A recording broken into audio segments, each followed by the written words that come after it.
Donc, je vais commencer. Je vais vous présenter la LiveVest de Zoll. On va reprendre un petit peu, on va essayer de refaire pas toute l'histoire, mais bon, tout le sujet, en expliquant un petit peu, un peu de bibliographie sur la mort subite et le risque de mort subite temporaire, la présentation de l'outil et puis notre expérience en Haute-Savoie et surtout comment améliorer notre filière de la LiveVest en Haute-Savoie.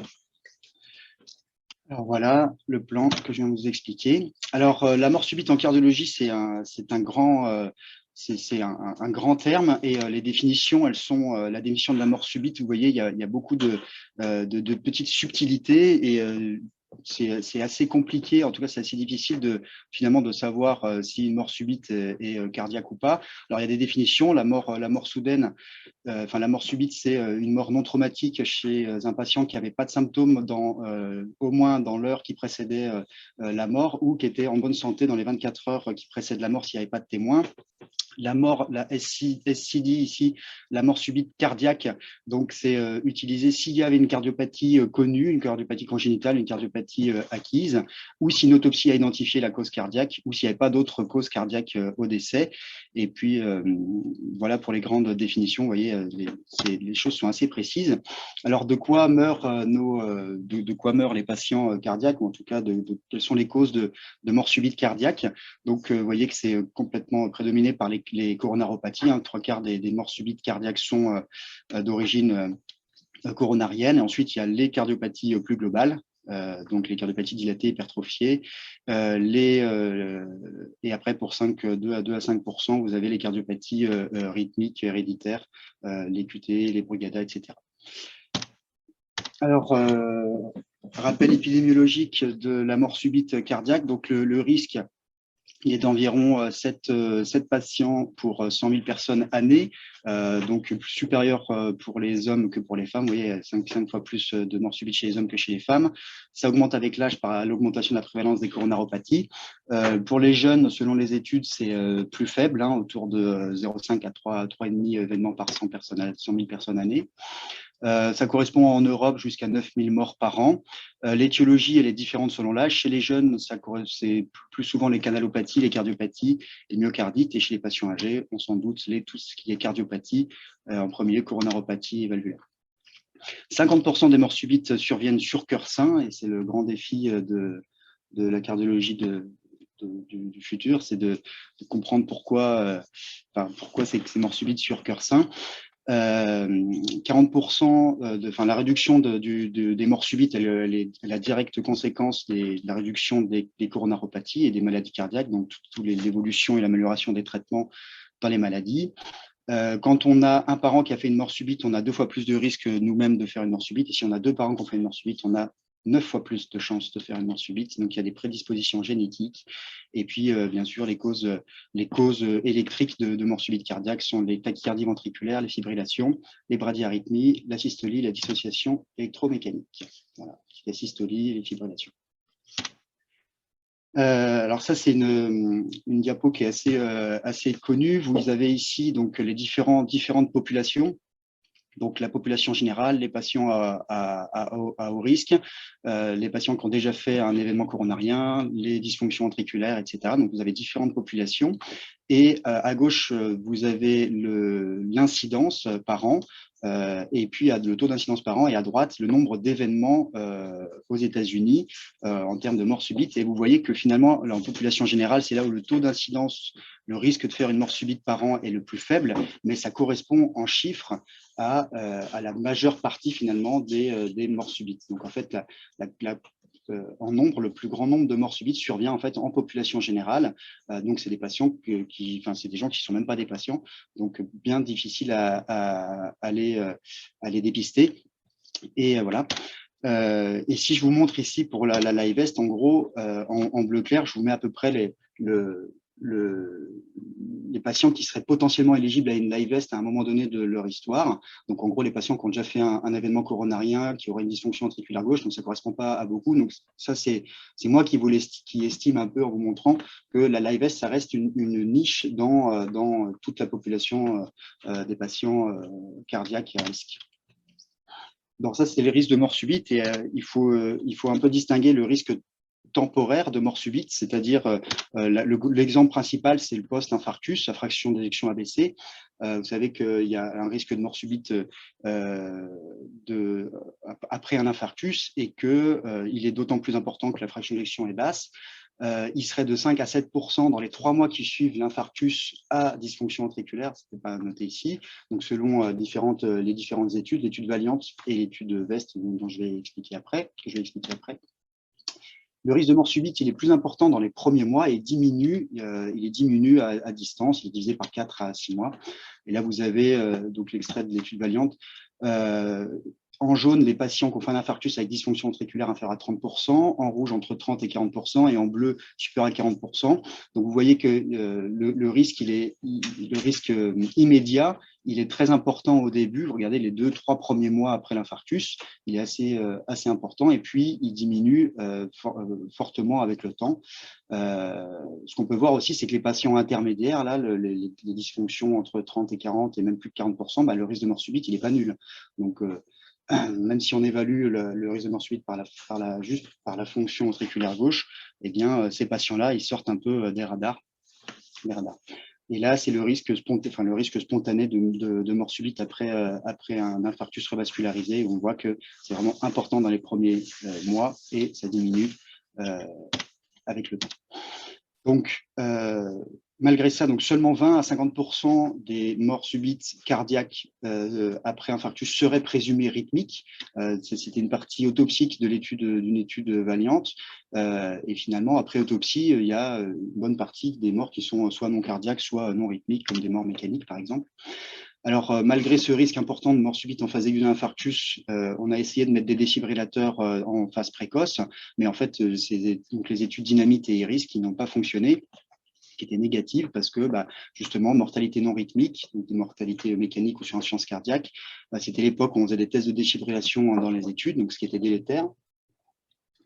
Et puis les patients qui récupéraient une fraction d'éjection, qui avait seulement une sidération au début, donc ce qui fait qu'il n'y a pas d'indication à la plantation d'un défibrillateur dans les 40 premiers jours après un infarctus. Le risque de mort subite, il est cumulatif avec le temps. Ça, c'est les études MADIT ou SCUDEFT qui nous ont montré ça. Donc là, c'est l'extrait de l'étude MADIT. On a donc c'est l'étude MADIT, mais qui a été réétudiée, donc la population plus de 10 ans après la randomisation qui était donc bras conventionnel ou bras défibrillateur, et on voit que plus on avance dans le temps, plus l'écart en fait entre le bras conventionnel et le bras défibrillateur s'écarte, et donc c'est vraiment un risque cumulatif, et le défibrillateur, il a toute sa place là-dedans. Il existe plein de marqueurs de risque de mort subite dans la cardiopathie ischémique. Le seul marqueur utilisé, c'est la FEVG, et je ne vais pas vous parler de tous les autres qui n'ont pas été validés, en tout cas sur une large population. Parfois, de façon individuelle, c'est des choses qui peuvent se disputer, l'épreuve d'effort par exemple, ou des choses comme ça. Mais en tout cas, le seul marqueur utilisé pour l'indication du défibrillateur, c'est la FEVG. Donc là, je revenais sur l'étude MADIT, donc d'STEMI, des hommes de 60 ans. Le défibrillateur était posé dans les 40 jours après l'infarctus. Et donc, il n'y avait pas de différence significative entre les deux groupes. Pareil pour l'étude IRIS. Donc, c'était pareil, infarctus, fraction d'éjection inférieure à 40%. Et puis, bon, il y avait un autre critère, fréquence cardiaque à 90 ou des TVNS, et vous voyez, pas de différence. Alors que l'étude MADIT, là, c'était 6 mois après, l'étude MADIT 2, c'était 6 mois après l'infarctus, même population, donc là, différence significative et qui se poursuit jusqu'à 10 ans. Et l'étude SCUDEFT, ici, vous avez le bras en bleu et rouge, vous avez le placebo et l'accordarone. Voilà, petite message spécial pour l'accordarone qui fait la même chose que le placebo dans le risque de mort subite, enfin de mort toute gauche, je crois que c'était, contre les bras défibrillateurs avec des différences significatives. Donc ça, c'est ce qui a amené à poser des défibrillateurs en prévention primaire. Alors la LiveVest, le matériel, je pense que vous en avez tous un petit peu déjà croisé. C'est ce gilet défibrillateur que le patient met contre sa peau, sous ses vêtements. Donc, il a un boîtier qui est branché au gilet défibrillateur, qui est un peu l'ordinateur de bord. Vous avez le boîtier de télémétrie qui va nous transmettre les données sur la plateforme ZOL en ligne, et ce qui nous permet, nous, d'aller voir les tracés, d'aller voir la compliance au port. Il y a un bouton pressoir ici qui permet au patient, quand il y a une arythmie, qui permet au patient de retarder le traitement s'il est conscient. En fait, tant qu'il est conscient, il appuie sur le bouton. Et puis, s'il perd connaissance parce que sa tachycardie, elle augmente, elle se poursuit, eh bien, il arrête d'appuyer sur le bouton et ça peut libérer le choc. Alors, le fonctionnement rapidement, il y a quatre électrodes, donc 2 vecteurs de détection. Je vous passe ce détail-là. Le principe, c'est que ici, vous avez une échelle de temps. L'arythmie va commencer ici autour de moins 10 secondes. Donc, il y a une période de 10 secondes de validation. Enfin, il y a une première période de 5 secondes, puis une période de 5 secondes de validation de l'arythmie. À partir de T0, l'alarme se met en route. Se met en route, le système va vibrer, ensuite il va y avoir une grosse sirène bien plus importante, enfin une sirène puis une sirène plus importante. Ensuite, le gel va être, il y a du gel qui va être libéré sur les électrodes pour améliorer l'impédance et et éviter les brûlures, et ensuite finalement le choc électrique. Comment ça fonctionne la détection? Donc, on règle, il y a 2 zones de traitement, une zone tachycardie ventriculaire, enfin, étiquetée tachycardie ventriculaire entre 150 et 200 la plupart du temps. Donc, c'est une zone où là, l'appareil va discriminer l'arythmie, et puis une zone supérieure à 200. Donc, globalement, si la tachycardie est supérieure à 200, il choque d'emblée, enfin, il choque quoi qu'il arrive sans réfléchir. Et puis, une zone de discrimination. Alors, c'est intéressant la façon dont la façon dont on réfléchit la machine. Donc, ces 2 vecteurs vont fabriquer ce qu'on appelle un vectocardiogramme. Et là, ici, vous avez l'image d'un vectocardiogramme en rythme sinusal. Donc, c'est super joli. Vous allez voir en tachycardie à quoi ça ressemble. Donc là, vous avez le rythme sinusal. Et puis là, le patient, un tracé exemple, un patient qui a un rythme sinusal avec des extrasystoles. La tachycardie débute ici, donc très rapide. Là, vous avez des vectocardiogrammes différents en tachycardie ventriculaire, enfin en fibrillation ou en tachycardie ventriculaire. Ce sont 2 exemples. Voilà, donc là, le patient, soit il est conscient, il appuie sur le bouton, soit il est inconscient, il n'appuie pas. Le temps de charger, ça choque à 150 joules. Et là, vous avez le choc qui survient ici, et puis derrière le rétablissement du rythme sinusal. Voilà, donc comment ça fonctionne. Donc, d'autres tracés. Là, c'était un tracé issu d'une étude. Une femme, c'était un centre américain qui mettait des live pour des besoins de syncope. Vous voyez, on en est loin, nous. Donc là, c'était une forte suspicion de syncope rythmique. Et en fait, ils ont mis une live vest à cette femme de 22 ans. Et en fait, elle faisait des TV très rapides, courtes. Elle perdait connaissance. Et en fait, c'était un QT allongé. Donc, elle n'a pas pris de choc là-dessus. Ça s'est arrêté tout de suite. Là, vous avez un autre tracé, une tachycardie, on ne sait pas trop, peut-être supraventriculaire ou ventriculaire. Et puis derrière, une bradycardie importante, un passage en flotteur ici. Et puis finalement, la systolie. Donc là, on voit que ici, la veste, elle ne peut pas faire grand-chose. Elle n'a pas les moyens de traiter cette mort-là. Alors, on va faire un petit jeu, si ça vous dit. Je vais vous présenter des choses qui sauvent. Là, vous avez un casque de vélo. Ici, vous avez un parachute, un pacemaker, un casque de moto, des antibiotiques, un gilet pare-balles, la chloroquine, une live vest, une bouée de sauvetage et un défibrillateur. Et à droite, je vous mets des choses qui tuent. Donc, un accident de vélo, le Covid-19, un pistolet, des bactéries, une fibrillation ventriculaire, une noyade, une chute libre, un accident de moto et une asystolie. Et on va essayer de relier qui sauve de quoi. C'est pas facile, donc on va commencer là-haut. Je vous laisse quelques secondes. Donc, le casque de vélo, il peut sauver d'un accident de vélo. Le parachute, il sauve de la chute libre. Le casque de moto, il y avait un piège, il sauve bien sûr de l'accident de moto, mais il peut aussi sauver de l'accident de vélo, qui peut le plus, peut le moins. D'antibiotiques, il peut sauver de l'infection bactérienne. Et là, il y avait un autre piège, la chloroquine, ça ne sauve pas du Covid-19, mais c'était le vaccin que je n'ai pas mis. Là, vous avez le gilet pare-balles qui sauve d'une plaie par balle, la bouée de sauvetage pour la noyade. Le pacemaker, il ne peut traiter que cette arythmie ici, la bradycardie. Et le défibrillateur, il y avait aussi un piège, il peut traiter la fibrillation ventriculaire, bien sûr, mais c'est aussi un pacemaker, donc il peut traiter aussi une bradycardie. Et donc là-dedans, la live vest, elle ne peut traiter que cette chose-là. En fait, c'est important de garder ça en mémoire. Pourquoi la live vest, finalement, vous allez voir dans les études, c'est pas facile de montrer, de prouver que la live vest peut sauver plein de vies. Avec tout ce que je vous ai montré, les risques de mort subite, on se dit que c'est vraiment l'outil phénoménal.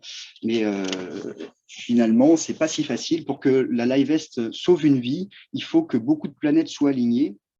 Et je vais tenter de vous les aligner pour comprendre. Donc là, vous avez un patient à qui on va mettre une live vest. En bas, vous avez la live vest peut sauver une vie et ici, la live vest ne peut pas sauver de vie.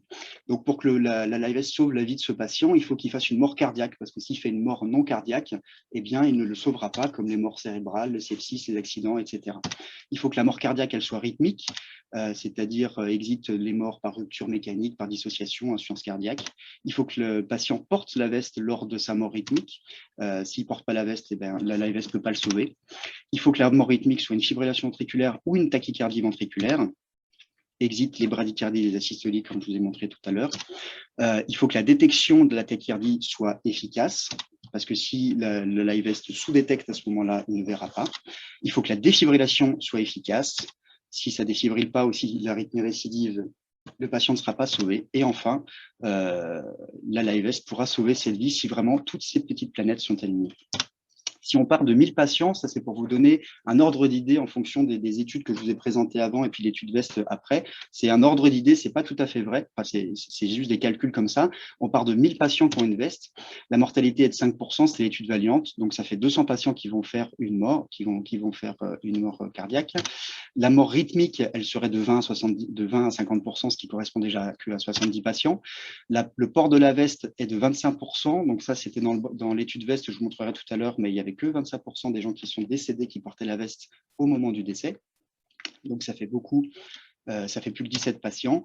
Il faut que l'arythmie soit une tachycardie ventriculaire, une fibrillation, c'était 33%, donc ça fait 5 patients. La détection efficace à 100%, ça fait toujours 5-6 patients. La défibrillation efficace, donc à peu près, c'était 100% de défibrillation efficace, mais 30% de récidive, ce qui faisait un total à la fin, 1000 patients au début, à la fin, 4 patients sauvés. Dans l'étude VEST, c'était à peu près ça le calcul, puisque l'étude VEST, c'était 1524 patients, 15 patients sauvés au final. Donc, ça nous amène à l'étude. En fait, c'est la seule étude prospective qui a été faite pour le geste défibrillateur. C'était censé être l'étude qui allait faire exploser le système, exploser les indications. Et en fait, ils se sont heurtés en fait, à beaucoup de problématiques, comme déjà les définitions des morts subites, le port, la compliance, l'efficacité, etc. Donc, l'étude VEST, en résumé, c'était 2300 patients qui ont été randomisés après un infarctus, donc deux fois plus de patients dans le bras VEST que dans le bras contrôle. Donc, il fallait qu'ils aient une FEVG inférieure à 35%. C'était des hommes en 73%, 61 ans, plutôt NYHA 1-2, fraction d'éjection altérée, un peu obèse, parce que c'était une étude américaine, enfin, en tout cas en surpoids, américaine et polonaise. 9% de choc cardiogénique, 10% d'OAP, des contrepulsions, quelques fibrillations en phase aiguë, 12% de pontage, 85% d'angioplastie et puis les traitements classiques.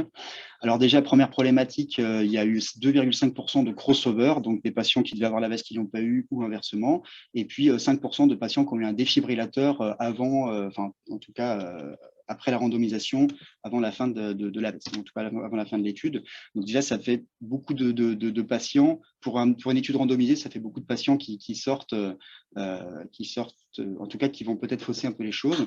Le critère primaire, c'était mort rythmique à 90 jours. Initialement, ça devait être mort subite, mais vous avez vu la définition de la mort subite, c'est très compliqué. Donc, ils ont préféré, alors en cours d'étude, ils ont changé à mort rythmique. Ça ne les a pas aidés non plus. Voilà. Je vais passer sur cette diapo pour vous expliquer donc, le résultat, donc pas de différence du critère primaire entre les deux groupes, donc 1,6% de décès versus 2,4%, avec un petit p qui n'était pas significatif. Si vous avez la mort subite ou mort par tachycardie ventriculaire, donc pas de différence, donc même pas, enfin une petite tendance parce que la courbe est en dessous et ne se croise pas, mais voilà, et quel que soit le critère, donc mort non rythmique, sans s'en douter, et mort toute cause, donc pareil, pas de différence, c'est très zoomé. Alors ici, le mort toute cause, il y a un petit p à 0,04 qui revient donc significatif, mais c'est de l'univarié, c'est pas multivarié, c'est pas le critère primaire. L'étude VEST. Pardon? Ça, c'est en phase aiguë. En phase aiguë de l'infarctus, il y en a 10% qui sont arrivés. Donc, en discussion, alors, ça a été largement discuté, ça a fait un gros tollé dans l'arrivée de cette étude. Alors, en fait, il y avait déjà le première, c'était les grandes limites sur le critère primaire, que le critère primaire mort rythmique, en fait, la mort rythmique, c'était une adjudication en aveugle. Les patients, les adjudicateurs ne connaissaient que l'histoire du patient, ils n'avaient pas les tracés, etc. Donc, première chose. Ensuite, ils ont eu un problème de définition. Par exemple, 5 patients sur 9 qui portaient la veste au moment du décès ont été classés en mort rythmique, alors qu'ils n'avaient pas fait d'arythmie ventriculaire dans les mémoires. Au moment du décès. Ensuite, il y a la mauvaise adhérence à la veste qui a pu limiter les résultats. Comme je l'ai dit tout à l'heure, 3/4 des patients qui sont décédés dans le bras veste, ils ne portaient pas la veste au moment du décès. Et quand on refait les statistiques, dans cette étude-là, ils avaient commencé à les refaire, et ensuite, il y a une nouvelle étude qui est sortie. Donc, si on refait les études statistiques en intention de traiter, c'est-à-dire ceux qui ont la veste, on les met dans le bras veste, ceux qui n'ont pas eu la veste, on les met dans le bras veste, quelle que soit la randomisation, et bien là, les statistiques reviennent bien positives. Donc, on pouvait conclure que la veste ne prévient pas de la mortalité en post-infarctus si on ne la porte pas, de même que les antiagrégants plaquettaires ne protègent pas de la thrombose de stent si on ne les prend pas. Donc ça, c'était clairement écrit dans un éditorial après la publication de Veste. Et si on regarde un petit peu pourquoi l'étude, pourquoi c'est si compliqué en fait de prouver que la veste peut sauver, en tout cas prouver dans les statistiques, eh bien, quand on regarde le groupe patient décédé, donc il y a eu 48 morts de patients qui portaient la veste. Un choc a été délivré, donc 2 patients ont fait de la tachycardie récurrente, 2 patients ont fait une tachycardie puis une asystolie. Donc là-dessus, il y a des gens qui avaient forcément des ruptures mécaniques. Un patient qui a eu un choc puis un rythme lent, et puis des chocs non délivrés avec des patients qui sont morts d'asystolie ou de BAV, ou même de de rythme sinusal. Et bien sûr, 36 patients qui ne portaient pas la veste au moment du décès, dont sur les 25 qui ont été classés en mort rythmique, qui ne portaient pas la veste, enfin il y en avait quand même 16, et un patient qui avait retiré sa veste pour sa douche et il est décédé dans la douche. Voilà, donc ça nous amène à donc, un autre écueil, enfin un des grands écueils de la veste, c'est donc l'observance et l'efficacité. L'observance, en fait, était… donc, il y a quand même 3% des patients qui ne l'ont jamais porté. Ça aide pas hein, dans une étude. Le médiane de port était 18 heures, mais il est meilleur si on enlève ces 3% de patients qui poussent les chiffres vers le bas. La médiane, donc, elle est de 23 heures chez les patients qui portent la veste. Donc ici, vous avez la médiane de temps, ici, vous avez le pourcentage de temps porté dans la journée sur depuis combien de temps vous avez la veste. Vous voyez que déjà, dans le premier mois, on est à moins de 80% de port de veste, et à 3 mois, on est à 40% de compliance. Donc, la veste, c'est vraiment au début de la prescription que la compliance est la meilleure. Si on enlève ceux qui ne la portaient pas, la compliance, elle est quand même plus stable, elle est quand même meilleure. Voilà. L'efficacité, pour le coup, ça marche pas trop mal puisque la détection était plutôt bonne. Donc, il y a 20 patients qui ont reçu au moins un choc. Il y a eu quelques récidives, mais en tout cas, à chaque fois, le choc a défibrillé. Voilà. Concernant les chocs inappropriés, c'est 0,6% sur les 3 mois. Donc, ce qui est pas trop mal, et vous verrez, c'est assez constant dans les études, les chocs inappropriés. Pour l'observance, donc selon les études, de 14 heures à 24 heures par jour, donc ça dépend vraiment. Ça dépend vraiment des études et puis peut-être des centres. Et pour la tolérance, la première chose, c'est les alarmes. En moyenne, un patient, c'est une alarme toutes les 30 heures. Une alarme, ça dure 7 secondes. Donc, c'est 7 secondes peut-être de stress où il faut appuyer sur le bouton pour dévier un choc. Donc, 99% des alarmes sont non appropriées sur du bruit ou de la surdétection, et puis un petit peu de prurite sur le gilet qu'on porte 24 heures sur 24. Donc, il y a plein d'études de qualité de vie qui montrent que la qualité de vie, elle est altérée chez les patients qui portent la veste. Ici, vous avez en noir ou en gris le pourcentage de patients qui sont sévèrement ou modérément altérés au niveau de la qualité de vie, sur la mobilité, sur le prendre soin de soi, sur sa qualité de vie, sur les douleurs, sur la santé mentale. Et voilà, et ici, vous avez la différence entre les patients qui ont une veste et les patients qui ont un choc, qui ont un défibrillateur. Donc, globalement, le porter la veste, ça diminue la qualité de vie. Rapidement, donc la nouvelle étude publiée en 2020 qui reprend les statistiques de veste justement sur le Astritide analysis. Donc en gros, on enlève les patients non compliants et puis ceux qui sont dans le bras, enfin ceux qui portaient la veste, on les met dans le bras veste. Ceux qui ne la portaient pas, on les a exclus. Et en fait, donc on a cette courbe en U qu'on a vu tout à l'heure de compliance. Ils ont cherché les facteurs de risque de compliance. Donc les patients mariés portent mieux la veste que les patients divorcés ou veufs. Donc s'ils sont entourés, s'ils ont fait un arrêt cardiaque au début de leur prise en charge, s'ils ont déjà une maladie chronique, donc souvent c'est des patients qui sont un peu plus éduqués sur les maladies chroniques, et les patients qui ont le moins d'alarmes sont les patients qui portent le plus la veste. Et donc l'étude en intention de traiter, en fait là on a vraiment une amélioration, en tout cas un vrai gain avec les petits P qui sont significatifs. Alors là je suis désolé, c'est complètement flou. Ce qui est étonnant, donc la mort toute cause et la mort rythmique, elle ressort bien significative, c'est super. Mais alors là ce qui est encore plus génial, et c'est le risque quand on traficote les statistiques, c'est que même la mort non rythmique est largement significative en faveur de la live vest. Donc voilà, ça c'est un peu le risque quand on reprend plein de statistiques. On peut avoir ce genre de résultat qui est difficile à expliquer. Voilà. Alors après, donc ça, c'est la seule étude prospective. Ensuite, c'est que des registres pour vous faire. Donc après, il y a une méta-analyse, ce sera plus simple de toutes les études. Donc 30 000 patients. Donc je vous ai dit tout à l'heure l'observance entre 14 et 24 heures. Simplement pour les chiffres, c'est que les thérapies appropriées, c'est à peu près 5% sur 3 mois. Dans la cardiopathie ischémique, c'est plutôt 11% sur 3 mois dans les registres et 1% seulement dans VEST. Donc ça aussi, ça a un peu joué en défaveur de l'étude puisqu'il s'attendait à plus d'événements. Il y a un registre qui montre qu'il y a 2 fois plus d'événements chez les femmes que chez les hommes, à peu près 2% de thérapie inappropriée et la mortalité pendant la VEST de 7 mois. Je vous passe les diapos, c'est pour montrer, ça c'est le taux d'incidence de choc approprié, donc cardiopathie ischémique ici en résumé, cardiopathie non ischémique, et puis là c'est des trucs un peu plus mixtes. Voilà, et là c'est la barre des 5%. Le registre WORID2, qui était un grand registre américain, européen, je ne sais plus, donc 2000 patients, autant de cardiopathie ischémique, de cardiopathie non ischémique, quelques cardiopathies congénitales. Donc, ils ont eu à peu près 5% de thérapie appropriée, 0,5% de thérapie inappropriée. Et encore une fois, les cardiopathies ischémiques ont à peu près 3 fois plus d'événements que les cardiopathies non ischémiques. Voilà. Donc, congénitale ischémique, pas mal d'événements, et non ischémique, pas d'événements. Voilà, une seule étude dans la myocardite. Donc, c'est un centre qui mettait des vestes pour des myocardites suspectés avec dysfonction ventriculaire. Finalement, après IRM et biopsie, il n'y avait que 39 patients dont la myocardite avait été confirmée. Et donc, l'IVEST pendant 3 mois. Sur ces 39 patients, 7 patients ont présenté au moins une arythmie. Donc, il y a eu 41 arythmies au total. Donc, c'était surtout des TDNS. Et il y a eu un seul patient qui a eu 2 chocs appropriés. Et pas de choc chez les cardiopathies dilatées. Donc ça va nous amener, on va retourner un peu en France, et ça va nous amener un peu aux indications actuellement remboursées. Donc les indications de la VEST, donc c'est au décours d'un infarctus du myocarde avec fraction d'éjection inférieure à 35%, qu'on évalue après les 48 premières heures de l'infarctus, jusqu'à réévaluation de la FEVG.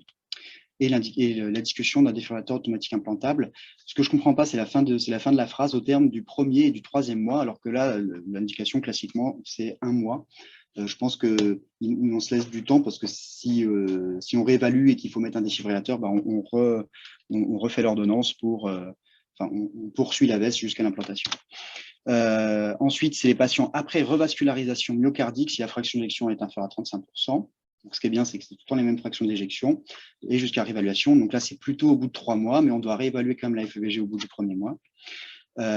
Les patients avec cardiopathie ischémique et fraction d'éjection inférieure ou égale à 35%, donc c'est un tout petit peu différent d'ici. Donc là, c'est les patients qui sont cardiaques connus, donc ils font de la science cardiaque, c'est une cardiopathie ischémique, et il y a encore un petit peu de temps avant l'optimisation du traitement médical. Là, c'est pour 3 mois.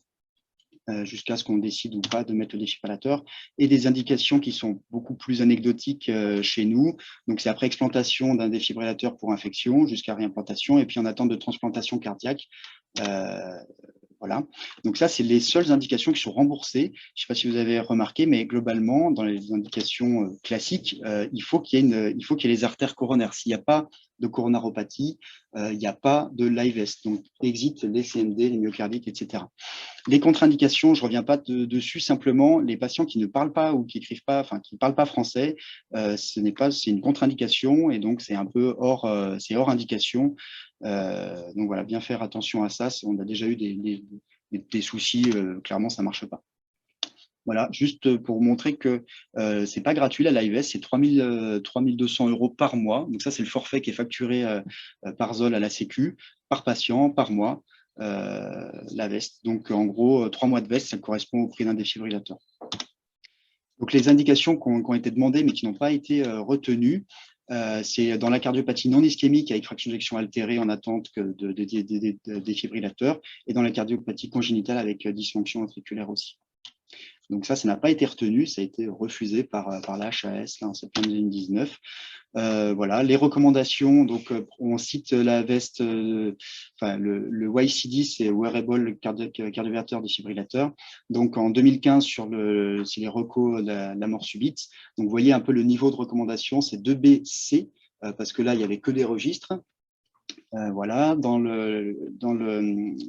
les recommandations sur le STEMI 2017, pareil, 2BC, il n'y avait pas plus d'études. Et dans les derniers recos de l'insuffisance cardiaque en 2021, donc là, on est toujours en 2BB, parce que il y a l'étude VEST qui nous dit que maintenant, il y a une étude qui montre que ça ne marche pas. Donc voilà le niveau de preuve, en tout cas, le niveau de preuve pour la VEST, pour l'instant, malheureusement, on n'est pas plus haut que ça. Je ne pense pas que ce soit plus haut. Je ne vois pas comment on pourra faire une autre étude aussi importante que celle qui est venue. Donc voilà, 2B, c'est classiquement en cardiologie, c'est plutôt ne pas faire. Hein. Enfin, en tout cas, quand on a du 2B, c'est vraiment, c'est pas très très fort. Alors après, il y a toujours des indications qui sont limites et discutables. Et ça, c'est toujours une problématique. Donc, c'est ces indications qui sont non remboursées, mais on aimerait bien que le patient porte une veste. Et ça, c'est un peu le défi quotidien. Donc, le patient, par exemple, qui a fait un infarctus et qui a une contre-indication temporaire à un défibrillateur, on avait eu le cas d'un patient qui avait une spondylodicite. Bon, pendant 3 mois, c'était quand même bien qu'il ait une veste. Les patients qui ont une myocardite et qui ont fait une syncope, la cardiopathie postpartum, les CMD à haut risque rythmique, etc. Donc, je suis sûr qu'il y en a plein d'autres. Ça, donc ça ne doit pas être remboursé. Je ne pense pas qu'il faille tricher au niveau des indications. Et puis, je vous redirai tout à l'heure, mais on peut toujours en discuter et demander à Zoll de nous prêter, entre guillemets, une veste pour un patient, c'est-à-dire qu'ils prennent en charge totalement la veste si on pense que si on a peur de laisser le patient sans rien pendant un certain temps. Voilà. Alors, selon l'ARS, il n'y a que les centres implanteurs de défibrillateurs qui peuvent ordonner une veste, faire une ordonnance et suivre les patients. Donc, ça peut se faire que à Annecy. En tout cas, l'ordonnance ne peut être faite que par le centre d'Annecy. Voilà, donc en Haute-Savoie, depuis 2015, voici un petit peu nos chiffres. Donc 175 patients, c'est pas marqué, mais je vous dis, depuis 2015-2016. Voilà, donc là, les indications, globalement, ça c'est post-revascularisation en orange, en bleu post-infarctus, et puis pour les cardiopathie ischémique ici en vert. Donc, vous voyez que c'est quelque chose qui est croissant, hein, qui va de plus en plus. Là, je vous ai mis des petites étoiles. Alors, vous ne les voyez peut-être pas très bien, une petite étoile verte ici. Donc, ça correspond aux patients qui ont pris un choc approprié dans notre cohorte. Donc, 3 patients choc approprié. Et puis, en rouge, 4 patients de choc inapproprié pour notre suivi à nous. Voilà. Et pour les petits derniers, parce que je me souviens des histoires, on avait Monsieur Grincheux ici, je vais vous montrer, je vous expliquerai après. Et puis une dame qui avait les ongles tellement longs qu'elle n'arrivait plus à appuyer sur le bouton. Et malheureusement, elle a pris le choc, alors qu'en fait, c'était de la surdétection, c'était juste du parasite sur le canal. Et donc, on a dû lui couper les ongles. Voilà, donc les belles histoires et moins belles histoires de la cohorte. On a par exemple un patient, donc post-infarctus revascularisé, il a pris un choc le 14e jour de la veste, vous voyez ici, donc des extrasystoles ventriculaires sur fond de rythme sinusal, les extrasystoles un peu dans l'onté, un peu dangereuses, et puis là vous voyez ça part d'emblée en fibrillation. Et puis bon, il y a une petite je vous ai coupé un petit peu le temps, mais là, vous voyez, il prend le choc ici au bout de 63 secondes. Je n'ai pas mis la suite, mais il a été bien sûr, retour en sinusale, implanté d'Indef. On avait un autre patient, donc chopé le 5e jour, vous voyez, pareil, une arythmie, là c'est vraiment très très moche, la TVNS vilaine, un peu polymorphe, très rapide, et le choc électrique qui survient ici le 5e jour. Donc il a été implanté d'un défibrillateur aussi. Autre histoire, alors lui, on n'a pas su si on le mettait dans le bras approprié ou pas approprié, parce qu'en fait, il semblerait que ce fût une tachycardie supraventriculaire. En tout cas, après son choc électrique, j'ai pas mis les autres après. Enfin, a priori, c'était plutôt de la FA ou un flotteur très rapide. Il a pris un choc. On lui a quand même mis un défibrillateur parce qu'après le choc, il y a des petites TVNS qui sont vraiment vilaines. On n'a pas su décider. Voilà, autre patient, tachycardie qui a duré un bon moment. Ici, vous voyez là, sur le tracé, le ZOL nous montre au moment où le patient appuie sur le bouton et en fait, ça retarde le traitement de plusieurs secondes. Et à un moment donné, il arrête d'appuyer et il prend un choc. Ici, une autre histoire. Ouais. On va passer à M. Grincheux. Donc, un de nos derniers chocs inappropriés, c'était un patient qui était en FA rapide. Je ne sais pas si vous voyez en haut, là, il y a le rythme sous-jacent qui est très rapide. Il est quasiment à 150, 160 par minute, et 150, c'est la zone où la veste commence à réfléchir. Et en fait, il était énervé, il gueulait sur tout le village. Et puis, il appuyait sur la veste comme ça, mais finalement, il a pris le volant et il a quand même pris sa voiture et il a pris le choc en plein milieu de. Voilà, ici, il y a le choc en fait en plein milieu donc sur fond de FA et fond de bruit important. Voilà, lui, il a refusé, donc il avait toujours un VG effondré, il a refusé le défibrillateur. Et là, vous avez un problème de sous-détection, donc on arrive à apercevoir un petit peu le rythme là sous-jacent, mais voilà, vous imaginez la veste, elle n'arrive pas forcément à faire la part des choses, et donc là, le choc arrive parce qu'il pense que le patient fibrile. Donc on a arrêté la veste. Voilà, donc toujours sur notre activité, donc l'augmentation croissante des patients, on était une dizaine de patients il y a 4-5 ans, et maintenant on va arriver à 50 patients par an, donc ça fait beaucoup de monde à gérer. En permanence, on a à peu près une dizaine de patients qui portent une veste à intenter dans l'année. Les indications, c'est post-IDM et post-revascularisation surtout. Là, c'est le temps de port. Donc, on est plutôt bon. On est à 23,6 heures en moyenne pour nos patients. Donc, c'est plutôt correct en temps de port. Et puis là, c'est la durée de port, la durée de prescription. Donc, c'est moins de 2 mois pour les patients post-infarctus, moins de 3 mois pour les patients post-revascularisation. 3 mois pour post-explantation, ça correspond à un seul patient. Pareil pour en attente de transplantation, ça correspond avec un seul patient. Donc, on n'est pas trop mal finalement sur les temps de port. Moi qui vois ça un peu quotidiennement, on a l'impression qu'on renouvelle très souvent des ordonnances pour les patients et finalement, en fait, le temps de port, il est tout à fait correct et selon ZOL, on est plutôt dans les clous par rapport à ce qui se fait en dehors d'ici. Voilà, cause d'arrêt du port de la veste, c'est pareil, c'est une sorte de constante, à peu près donc 40% implantation d'un défibrillateur, 40% qui récupèrent la FEVG, et puis 16% autres, donc peut-être des patients qui décèdent, enfin, il n'y a pas de temps de décès, mais des patients à qui on arrête la veste, par exemple, pour un choc inapproprié, etc. Donc, voilà, en gros, moitié-moitié.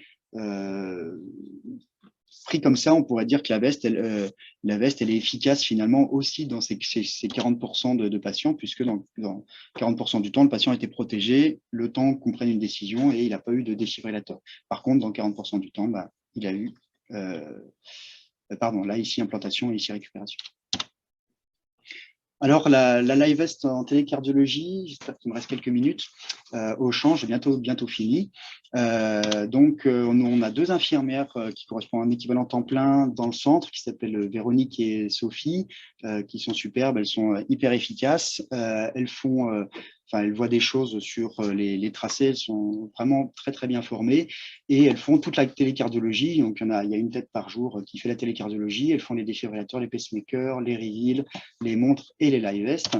La télécardiologie pour la live vest, c'est pas valorisé pour l'hôpital, d'accord, contrairement à la télécardiologie pour les défibrillateurs qui elle est valorisée tous les 6 mois. L'hôpital touche quelque chose pour le suivi de ses patients. La live vest, c'est complètement gratuit pour le service. Ça prend à peu près 3 heures de temps infirmier par semaine et à peu près 30-45 minutes de temps de rythmo d'astreinte par semaine pour inscrire les patients, vérifier les alertes, appeler les patients, donc ça c'est plutôt les infirmières qui font, puis renouveler les ordonnances, prendre des décisions. Ça c'est du temps assez… c'est du temps qu'on prend pour ça. Souvent, les patients, on ne les connaît pas forcément. Et puis, organiser, c'est surtout ça le défi futur, ça va être organiser donc, la filière, organiser l'échographie de réévaluation pour la discussion du défibrillateur. Donc là, le site de la télécardiologie, ça ressemble à ça. Là, vous avez nos 15 patients ou nos 10 patients qui sont en cours. Là, vous avez le nombre d'alertes. Donc là, par exemple, celui-là, il en a 100, celui-là, il en a 12. Voilà, donc on clique sur le premier patient sans alerte. Donc, faut lire tout ça parce que là-dedans, il y a peut-être une TV il y a peut-être un truc. Là, c'est comment on voit d'un coup d'œil le temps de port. Donc là, c'est un patient, normalement, la colonne doit tout être en bleu pour dire qu'il la prend 100% du temps. Là, vous avez l'horaire. Et puis, vous voyez qu'il y a plein de trous partout. Donc là, c'est un patient qui ne porte pas sa veste. Si vous avez durée de port 330 heures, 16 heures par jour. Là, c'est un patient qui est bien compliant, qui porte bien sa veste et qui enlève juste quelques heures par jour, quelques minutes pour sa douche. Là, c'est des tracés qu'on a une panoplie de tracés comme ça, donc du bruit, des choses qui sont pas évaluables, en tout cas qui n'ont pas beaucoup d'intérêt. Les filles nous font un rapport hebdomadaire, elles nous font un rapport, chaque patient, on connaît l'histoire. Le petit mot du technicien Zoll qui a contacté le patient pour savoir comment il porte sa veste. S'il y a des remarques particulières et surtout quand est-ce qu'est programmée la prochaine échographie de contrôle. Donc ça pour chaque patient. Quand c'est en vert, c'est que c'est dans les délais. Quand c'est en rouge, c'est pas dans les délais. Il y a 2 mois, c'était tout en rouge. Maintenant, on commence à être bien efficace. Voilà, alors ça c'est pour caricaturer ou schématiser un peu la difficulté de la filière. Donc vous avez un cardiologue du change ou pas, le patient, il faut lui mettre une veste, donc on va passer par le technicien, on peut demander au rythmologue d'astreinte s'il y a besoin. Le technicien, il va informer la télécardiologie au change pour inscrire le patient, suivre le patient. La télécardiologie va revenir vers nous s'il y a des événements particuliers. Et puis à la fin de la prescription, le patient revoit son cardiologue ou un autre cardiologue et pour prendre la décision, soit de la pose d'un défibrillateur, soit d'arrêt de la veste, soit discussion s'il faut poursuivre, etc. Donc voilà, pour montrer un peu la complexité un petit peu de la filière qu'il faut qu'on organise. Alors, comment on peut améliorer les choses? Je pense qu'il faut tout d'abord respecter bien les indications remboursées. Déjà parce qu'on peut se faire contrôler par l'ARS à un moment donné. Donc, il faut vraiment qu'on reste dans les indications. Il ne faut pas qu'on triche. Il ne faut pas inventer des infarctus qui n'en sont pas ou des artères coronaires bouchées si elles ne le sont pas. Enfin, c'est soit un infarctus, soit ça ne l'est pas. Si on a un doute, il faut en discuter et on peut demander à Zoll qu'il nous fasse une gratuité. Ils nous ont clairement dit, alors c'est pas écrit parce que c'est pas forcément très légal, mais en tout cas, on est plutôt des bons élèves, donc faire quelques vestes par an, il n'y a aucun problème. Donc je pense que si vraiment un jour, si on en a besoin, on l'aura. Si c'est pas indication, je vous l'ai dit, on en discute et puis on peut faire une gratuité. Il faut respecter les délais très courts pour la réévaluation de la FEVG. Donc c'est dans les 40 jours pour le post-infarctus, pour mettre le défibrillateur dans les 60 jours, sinon à chaque fois on renouvelle, et dans les 2 à 3 mois pour la réévaluation après vascularisation. La réévaluation, c'est plutôt échographie cardiaque. Toutes les études pour le défibrillateur, pour l'implantation des défibrillateurs, c'était des évaluations en échographie cardiaque. C'est le gold standard. Alors, le gold standard de la FE, classiquement, on dit que c'est l'IRM, mais bon, vu les délais de l'IRM, on ne peut pas se permettre de faire des IRM pour réévaluer ça. Donc, très clairement, je pense qu'il faut vraiment rester sur du simple, sur de la FE à l'échographie cardiaque. Et je pense qu'il faut tout prévoir à la pose de la veste. Donc, quand on pose la veste, il faut informer le patient que c'est un risque de mort subite temporaire et dans 1 mois ou dans 3 mois, on réévalue. Et à l'issue de cette consultation, le patient, il pose la veste en consultation, il ne la remet plus au contact qu'il faut et où il la garde jusqu'à la pose du défibrillateur. Mais le patient doit être informé à ce moment-là. Donc ça, c'est le rôle de Zoll. C'est notre rôle aussi de faire un petit carnet, peut-être une petite carte qui explique au patient en fait le but de cette échographie de contrôle. le rendez-vous doit être, je pense, pris au moment où on pose la veste, parce que le moment où on pose la veste, c'est le moment où le patient est à l'hôpital. Le technicien ZOL, il est auprès du patient, il est auprès du cardiologue qui prescrit. Donc, c'est là où tout est rassemblé pour vraiment organiser le mieux les choses. Je pense que c'est vraiment au début que tout doit être fait. Il faut beaucoup communiquer, c'est-à-dire que Zol doit bien nous dire qu'il y a eu un nouveau patient qui a été implanté au CHAL ou à Salanches, que l'échographie, elle est à telle date, etc. Et puis après, pour la consultation de réévaluation, il faut que ce soit quelque chose d'assez standardisé. Je pense qu'en 15 minutes, c'est quelque chose qui peut être fait. En tout cas, si on parle que de la réévaluation de la veste. En gros, est-ce que le patient a syncopé? Est-ce qu'il a des TVNS dans les mémoires? Donc ça, nous, on peut regarder en télécardio. Là, vous avez l'exemple d'un patient, au moment de la dépose, finalement, il avait fait une TVNS de quasiment 30-40 secondes, enfin une TV soutenue de 30-40 secondes. Et donc, du coup, on a mis un défibrillateur là-dessus alors qu'il n'a pas pris de choc. Voilà, on fait une échographie. Si la FE est strictement supérieure à 35%, on arrête la veste. Si la FE est inférieure, on renouvelle l'ordonnance et on prend le rendez-vous tout de suite pour la programmation du défibrillateur. Non, il faut qu'on s'engage à pouvoir mettre le défibrillateur dans le mois, ce qui ne devrait pas être très compliqué. Voilà, alors la question qu'on s'est posée beaucoup, c'est est-ce qu'il faut tout centraliser ici au change, c'est-à-dire faire venir les patients, même s'ils sont au bout de la région pour ça, c'est-à-dire nous, on essaiera vraiment de tenir les délais, ou est-ce qu'on laisse les patients avoir leur échographie à distance, mais sous réserve que derrière, il faut qu'on soit informé quasiment le jour même en fait, de la nécessité de refaire l'ordonnance ou d'arrêter la veste. Donc, je pense que ça, c'est une vraie discussion qu'on s'est posée. Ça correspond à peu près à une cinquantaine de patients par an. Pour l'instant, ça ferait 50 échographies à faire chez nous si on décidait ça. Voilà, j'avais commencé à faire une petite fiche protocole, mais je ne vais pas vous... Enfin, voilà, avec ici la timeline, entre J0, la première ordonnance, et puis J30, il faut que pour le post-infarctus, il faut réévaluer entre J30 et J40. Et c'est à ce moment-là, parce qu'à J41, eh bien, on renouvelle pour un mois, donc 3 100 € pour des fois pour 3 jours. Si l'échographie elle est 3 jours trop tard, c'est 3 100 € pour 3 jours pour la Sécu, multiplié par le nombre de patients. Voilà, donc ça, c'est un début de protocole qu'on va essayer de mettre en place. Et puis, la conclusion, ça reprend à peu près tout ce que je vous ai dit. On va en rester là et je vous remercie pour votre attention. Si vous avez des questions,